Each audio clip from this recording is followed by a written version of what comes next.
পরে বিল যখন দিছি কয়েক লক্ষ টাকা, ডিটেলস বিল দিছে হাসপাতাল থেকে, ওই বিলের একটা অংশ ছিল 57,000 টাকা অক্সিজেনের বিল।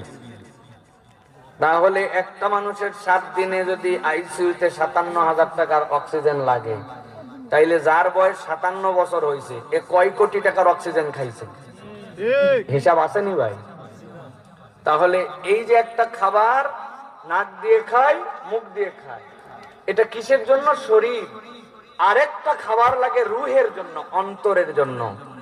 ওই খাবারটা মানুষ মুখ দিয়ে খায় না, ওই খাবারটা রুহের খোরাক। রুহ আল্লাহর পক্ষ থেকে আল্লাহর জিকির দিয়া, আল্লাহর কোরআন দিয়ে, আল্লাহ আল্লাহর নবীর আলোচনা দিয়ে ওই রুহকে খোরাক দিতে হয়। যখন বান্দার রুহ মরে যায়, ও কেবলমাত্র বেঁচে থাকে। আল্লাহ বলছেন ওরা হচ্ছে পশুর থেকেও নিকৃষ্ট। সুতরাং মানুষ মানেই শ্রেষ্ঠ এরকম নয়।